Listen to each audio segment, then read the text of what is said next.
Friends, ನಾನು ಅಧಿಕ ಮಾಸದಲ್ಲಿ 16 ಸೋಮವಾರ ವ್ರತ ಮಾಡ್ತಾಯಿದ್ದೀನಿ. ಒಂದೇ ವಾರ ಮಾಡೋಣ ಅಂತ ಮಾಡ್ತಾಯಿದ್ದೀನಿ. ಯಾಕಂದರೆ ಮನೆಯಲ್ಲಿ ಯಾರೂ ಮಾಡೋರಿಲ್ಲ. ಹಾಗಾಗಿ ಬೆಳಗಿಂದ ಉಪವಾಸ ಇದ್ದು ಉದ್ದಿನ ಮಣ್ಣು ತಂದು ಪೂಜೆ ಮಾಡ್ತಾಯಿದ್ದೀನಿ. ಒಂದು 2-3 ಸರಿ ಮಾಡಿದ್ದೀನಿ ನಾನು ಈ ಪೂಜೆನ. ಹೀಗೆ ಅವಾಗ ಮಗಳಿದ್ಲು ಮನೆಗೆ ಮಾಡೋಕೆ. ಈಗ ಯಾರೂ ಇಲ್ಲಲ್ಲ, ಹಂಗಾಗಿ ನಾನು ಮನೆಗೆ ಮಾಡೋರಿಲ್ಲದಕ್ಕೆ ನಾನೇ ಒಂದು ವಾರ ಮಾಡೋಣ ಅಂತ ಮಾಡ್ತಾಯಿದ್ದೀನಿ. ಈ ವಿಡಿಯೋ ಇಷ್ಟ ಆದರೆ ಲೈಕ್ ಮಾಡಿರಿ, ಶೇರ್ ಮಾಡಿರಿ, ಫ್ರೆಂಡ್ಸ್ ಫ್ಯಾಮ್ಲಿಗೆ ಸಪೋರ್ಟ್ ಮಾಡಿರಿ. ನಮಗೆ ಸಪೋರ್ಟ್ ಮಾಡಿದ್ರೆ ನಾವು ನೆಕ್ಸ್ಟ್ ವಿಡಿಯೋ ಮಾಡೋಕ್ಕೂ ನಮಗೂ ಖುಷಿ ಅನ್ನಿಸ್ತದೆ.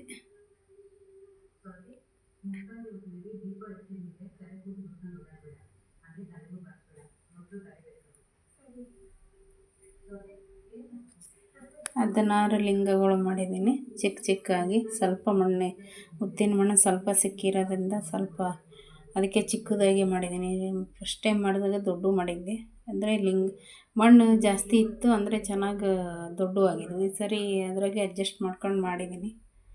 ಈ ಸರಿ ಮಳೆ ಬರ್ತೈತೆ, ಹಂಗಾಗಿ ಮಣ್ಣು ತರೋಕ್ಕಾಗಲಿಲ್ಲ. ನೋಡಿ ಇಷ್ಟು ಮಾಡಿದ್ದೀನಿ. ಪ್ರಸಾದನ ಮಾಡ್ಕೊಂಡಿದ್ದೀನಿ. ಒಂದು ಆಕಳಿಗೆ, ಒಂದು ನನಗೆ, ಒಂದಿಗೆ ಮನೆಗಿದ್ದವರಿಗೆ.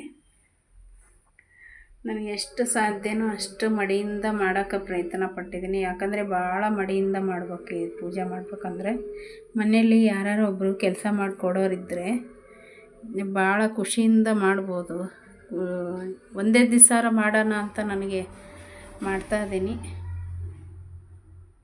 ಏನೋ ಒಂದು ಅಧಿಕ ಮಾಸದಲ್ಲಿ 4 ವಾರ ಮಾಡ್ಬೇಕಂತ. 4 ವಾರ ಮಾಡಲಾರ್ದವರು ಒಂದು ವಾರ ಮಾಡ್ಬೋದು ಇದು. ಅದಕ್ಕೆ ಒಂದು ವಾರ ಲಾಸ್ಟ್ ಸೋಮವಾರ ಮಾಡ್ತಾಯಿದ್ದೀನಿ.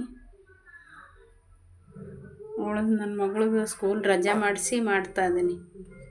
ಏನು ಮಾಡ್ತೀವಿ, ಮನೆಗೆ ಯಾರು ಮಾಡೋರಿಲ್ಲ ಅಂದರೆ ಕಷ್ಟ. ಯಾರೊಬ್ಬರು ಮಾಡಿಕೊಡೋರಿದ್ದರೆ ಏನು ಬೇಜಾರು ಅನಿಸಲ್ಲ. ಎಲ್ಲ ನಾವು ಹೇಳಿ ಮಾಡಿಸ್ಬೇಕಂದ್ರೆ ಕಷ್ಟ. ನಾವು ಮಾಡ್ದಂಗೆ ಆಗಲ್ಲ, ಏನು ಮಾಡೋಕ್ಕಲ್ಲ, ಅನಿವಾರ್ಯ ಮಾಡಲೇಬೇಕು. ಪೂಜೆ ಮಾಡ್ಬೇಕಂದ್ರೆ ಏನಾರ ತೊಂದರೆ ಅನ್ನಿಸ್ತತಿ, ಏನು ಮಾಡೋಕ್ಕಲ್ಲ. ಖುಷಿ ಆಕತಿ, ಒಳ್ಳೇದಾಕತಿ. ಪೂಜೆಗಂತೂ ಫಲ ಸಿಕ್ಕೇ ಸಿಗುತ್ತೆ. ನಾನು 3ನೇ ಟೈಮ್ ಮಾಡ್ತಾಯಿರೋದು. ಈಗ ಅಧಿಕದಾಗ ತುಂಬ ಒಳ್ಳೆಯದಂತ ಭಾಳ ಜನ ಮಾಡ್ತಾಯಿದ್ದಾರೆ. ನನಗೆ ಎಷ್ಟು ಸಾಧ್ಯನೋ ಅಷ್ಟು ಒಂದು ದಿವಸ ಮಾಡೋಣ ಅಂತ ಮಾಡ್ತಾಯಿದ್ದೀನಿ.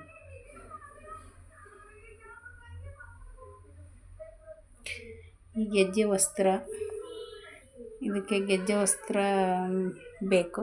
ಗೆಜ್ಜೆ ವಸ್ತ್ರ ಇಟ್ಟಿದ್ದೀನಿ. 2 ಬಾಳೆಹಣ್ಣು, ಆಮೇಲೆ ಎಲೆ ಅಡಿಕೆ, ಆಮೇಲೆ ಪ್ರಸಾದ, ಆಮೇಲೆ ಬಿಲ್ಪತ್ರೆ, ಹೂವು, ತುಂಬೆ ಹೂವು, ಆಮೇಲೆ ಅಕ್ಕಿ ಹೂವು,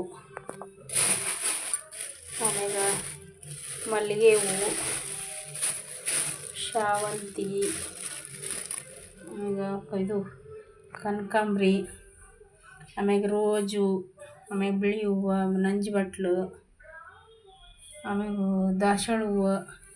ಇಷ್ಟು ಹೂವು ಸಿಕ್ಕು. ಫಸ್ಟ್ ಗಣೇಶನ ಪೂಜೆ ಮಾಡಿ ಆಮೇಲೆ ಮನೆ ದೇವ್ರು ನೆನೆಸ್ಕೊಂಡು ಆಮೇಲೆ ಪೂಜೆ ಪ್ರಾರಂಭ ಮಾಡಬೇಕು. ಮಾಡ್ತಾಯಿರೋದು ಫ್ರೆಂಡ್ಸ್. Thank you.